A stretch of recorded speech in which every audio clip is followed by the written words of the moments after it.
Gold, trusted gold buyers. మీరు తాకట్టు పెట్టిన బంగారాన్ని విడిపించి ఈ రోజు ఉన్న మార్కెట్ ధరకు కొనబడను.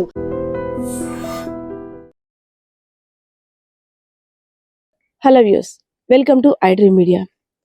ఒక్కొక్కసారి కొన్ని సంఘటనలు చూస్తుంటే ఆ భగవంతుడి మీద భలే కోపం వస్తుంది. ఎందుకంటే మరీ పగబట్టినట్టు కొన్ని కుటుంబాల్లో జరిగిన సంఘటనలు చూస్తుంటే అయ్యో భగవంతుడా, అసలు ఏంటి నీ మాయ, ఏంటి నీ లీల అనిపించకుండా అయితే మాత్రం ఉండదు. సో 2 సంవత్సరాల దాత్రిశ్రీ కన్నీట గాథ, అదేవిధంగా విషాద గాథ కూడా ఒకసారి వినియండి. 2 ఏళ్ల పాప అయినటువంటి ధాత్రిశ్రీ తన అమ్మ నాన్నలతో చక్కగా అమ్మమ్మ వారింటికి పండగ ముచ్చట తీర్చుకోవడానికి వెళ్ళింది. అదేవిధంగా పుణ్యక్షేత్రాలైనటువంటి అరసవెల్లి ఇంకా ఆ చుట్టుపక్కల ఉన్న ప్రాంతాలన్నీ కూడా సందర్శించి తన పుట్టు వెంట్రుకలు కూడా ఆ సూర్యనారాయణ మూర్తికి ఇచ్చేసి దేవుని దర్శనం చేసుకొని అమ్మ నాన్న నేను హ్యాపీగా ఉండాలి దేవుడా అంటూ శ్రీకాకుళం జిల్లాలో ఉన్నటువంటి ఆ దైవ దర్శనాలకు అన్ని కూడా వెళ్ళి వచ్చేసింది. ఇంకా అమ్మ ఒళ్ళో కాసేపు ఆడుకొని నిద్రపోయింది. తీరా చూసేసరికి ఎక్కడుందో తెలుసా? ఆసుపత్రిలో ఉంది. ఇదంతా కూడా శ్రీకాకుళం జిల్లా వెళ్తున్నటువంటి ఒక కుటుంబంలో జరిగిన ఒక విషాద సంఘటన. రమేష్ అదేవిధంగా సుజాత ఇద్దరు దంపతులకు కూడా 2022 సంవత్సరంలో మ్యారేజ్ అయింది. 2025 సంవత్సరం తర్వాత హైదరాబాద్లో ఒక ప్రైవేట్ కంపెనీలోని అసిస్టెంట్ ఎలక్ట్రికల్ ఇంజనీర్గా విధులు నిర్వహించిన తర్వాత సొంత ప్రాంతమైనటువంటి విశాఖపట్నం జిల్లా భీమిలి నియోజకవర్గం దాకమర్రి ప్రాంతానికైతే మాత్రం వచ్చేసారు. వచ్చేసిన తర్వాత ఇక్కడ ఒక శ్రీకాకుళం జిల్లాకు చెందినటువంటి పైడి భీమవరం ప్రాంతంలో ఒక ప్రైవేట్ కంపెనీలో కూడా ఉద్యోగాన్ని చూసుకున్నాడు. అంతా బాగానే ఉంది, హ్యాపీ ఫ్యామిలీ. చక్కగా మంచి పాప పుట్టింది, ధాత్రిశ్రీ అని పేరు పెట్టుకున్నారు. ముద్దులొలికే పాప ముసుముసు నవ్వులతో ఆ తల్లిదండ్రుల మధ్య మాట్లాడుతుంటే వచ్చి రాని మాటలతో బుజ్జి అడుగులతో ఇంకా ఆనందానికి కూడా అవధులేవు. ఇదంతా బాగానే ఉంది. సరే అల్లుడు గారు అమ్మాయి గారు పండక్కి రండి అంటూ శ్రీకాకుళం జిల్లా గార మండలం నిజామాబాద్ ప్రాంతానికి చెందినటువంటి అత్తగారు ఫోన్ కాల్ చేశారు. ఎలా అయినా సరే మా మనవరాల్ని అమ్మాయిని కూడా పండక్కి తీసుకురావాలని. సరే ఇంకేముంది, వీకెండ్స్ కదా, నేను సెలవు కూడా అడిగేశాను, మీ అమ్మగారింటికి పండగ కూడా వెళ్దామని ముగ్గురు జామ్ అంటూ బయలుదేరారు. పండగ అంతా కూడా అయిపోయింది. చక్కగా బంధువులందరినీ కలిశారు. అన్ని పుణ్యక్షేత్రాలు దర్శనం చేసుకున్నారు. తిరిగి పయనమయ్యారు. అందరికీ కూడా చెప్పేశారు, వెళ్ళొస్తాం, మళ్ళీ ఇంకో పండుగలో కలుద్దాం, అప్పుడు మళ్ళీ మా ధాత్రిశ్రీ ఇంకా మంచి మంచి మాటలతోటి మీకు మంచి మంచి కథలు చెప్తుందని ఎవరైతే సుజాత ఉన్నారో అందరికీ చెప్పింది.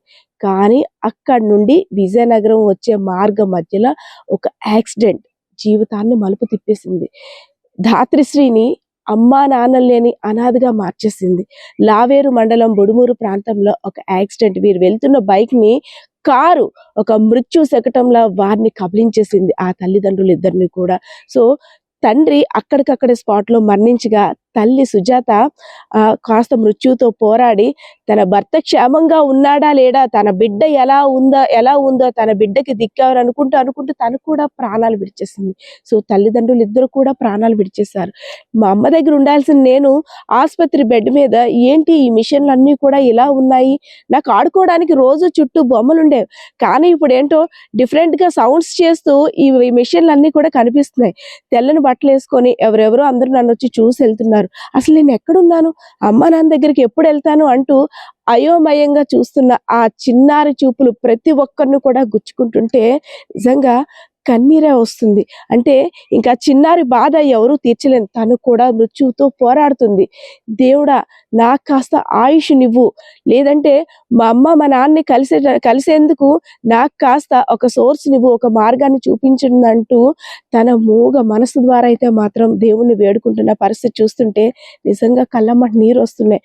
సో ఎవరైతే రమేష్ అదేవిధంగా సుజాత మరణ వార్త విన్న తర్వాత ఇటు విజయనగరం జిల్లా నుండి ఇటు విశాఖపట్నం జిల్లా నుండి అదేవిధంగా అటు శ్రీకాకుళం జిల్లా నుండి అటువైపు బంధువులు ఇటువైపు బంధువులు అందరూ కూడా ఆసుపత్రి వద్దకు చేరుకొని వారి యొక్క రోదనలు ఆకాశాన్ని అంటేలా అయితే మాత్రం రోధిస్తున్న పరిస్థితి కనిపిస్తూ ఉంది.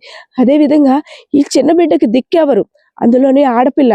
మేమెలా పెంచాలి? మేమెలా సాకాలి? మా అమ్మ, మా నాన్న ఏమయ్యారంటే పెద్దయ్యాక మేమేం చెప్పాలి? అంతేకాకుండా తన ప్రాణాపాయ స్థితి నుండి గట్టెక్కించేదెవరు? ఇప్పుడు మరణించిన తల్లిదండ్రులా? లేదంటే ఆ భగవంతుడిదా? ఈ భారం మోసేది ఎవరంటూ కూడా నెత్తిన బాదుకుంటున్న పరిస్థితి అయితే మాత్రం బంధువుల్లో కనిపిస్తుంది. సో ఏదైతేనే ఒక రోడ్డు ప్రమాదం ఒక చిన్నారికి తల్లిదండ్రులు లేకుండా చేసింది. బయటికి ఎలా వెళ్తామో తెలీదు, క్షేమంగా తిరిగి వస్తామో కూడా తెలీదు. అయోమయ పరిస్థితిలో ఉన్నాం.